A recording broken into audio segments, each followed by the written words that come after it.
Bayangkan, lagi pusing-pusingnya ngurus bisnis, tiba-tiba kena surat cita datang, ada tagihan pajak senilai 2 miliar rupiah.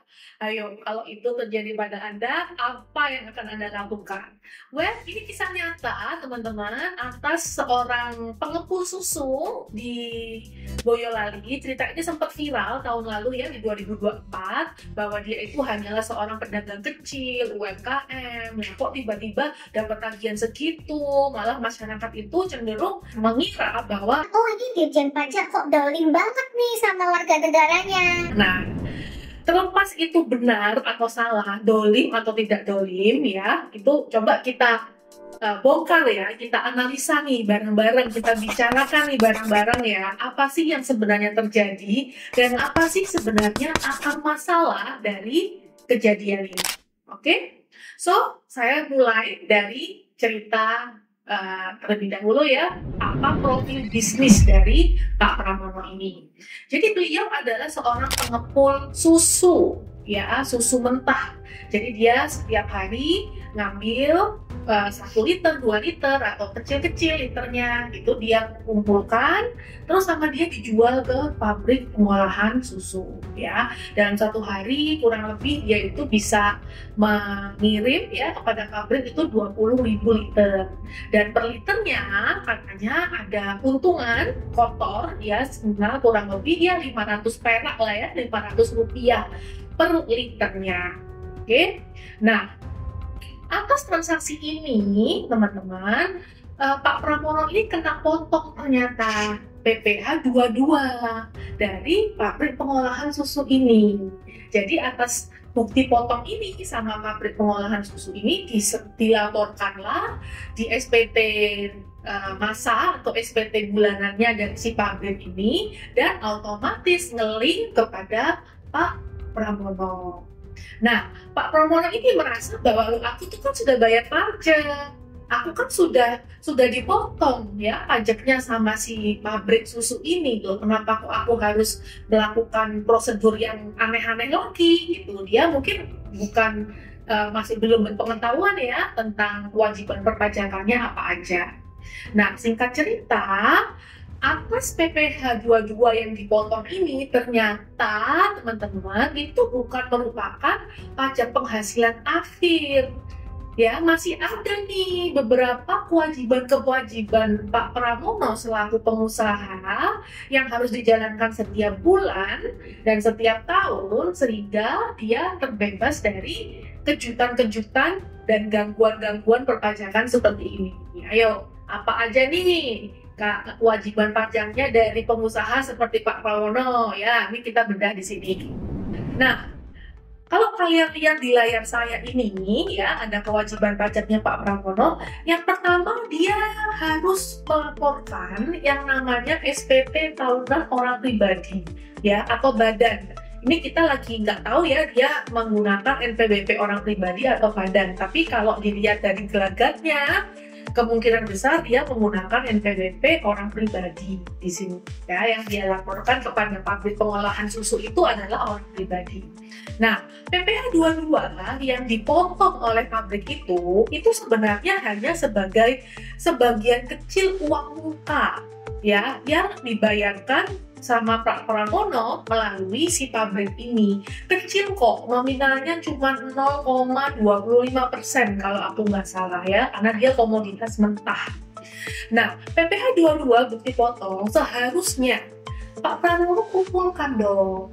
Setiap dia melakukan pengiriman, dia datang tagih ya, dan dia akan langsung mendapatkan bukti potong itu. Nah, itu dikumpulkan, dan itu tidak cukup teman-teman. Ternyata masih ada lagi yang namanya, karena dia orang pribadi ya, ada PPh tahunan yang pasal 17 atas orang pribadi ya. Kalau dia misalnya tidak mau menggunakan itu pakai norma juga bisa ya, mau pakai pembukuan boleh atau dia mau pakai norma.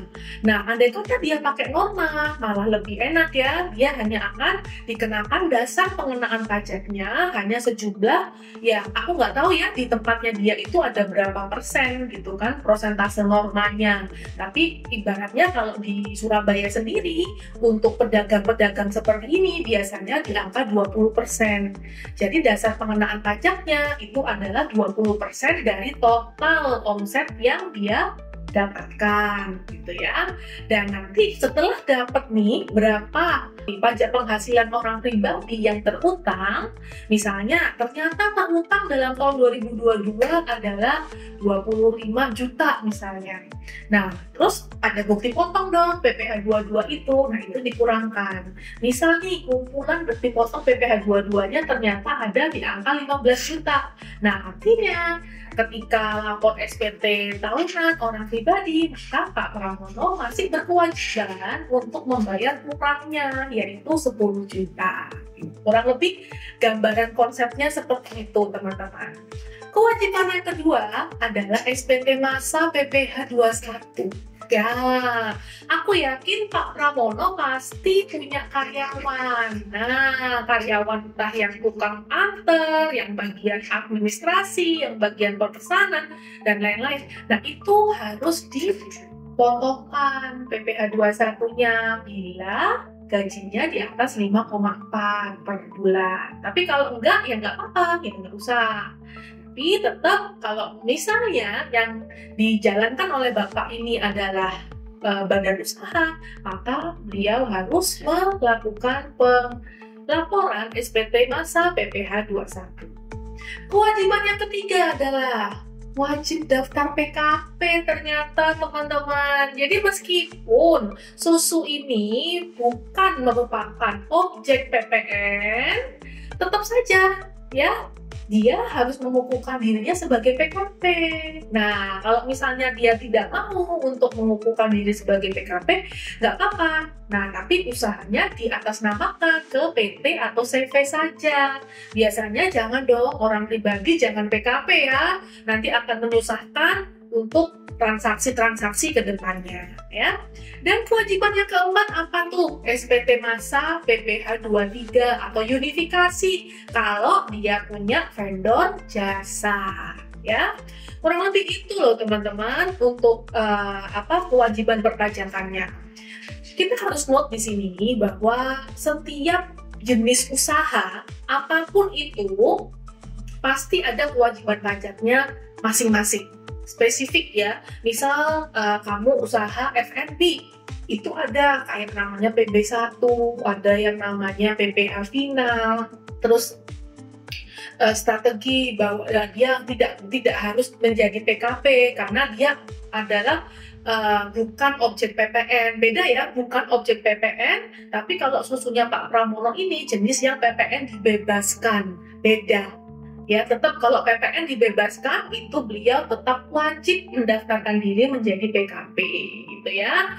Nah, jangan sampai teman-teman semua di sini menjalankan bisnis asal aja dengan buta aja, terus tiba-tiba omsetnya sudah gede, blur langsung kena masalah perpajakan yang membuat profit teman-teman akan menguap sia-sia begitu saja. Jangan sampai itu terjadi. Oke?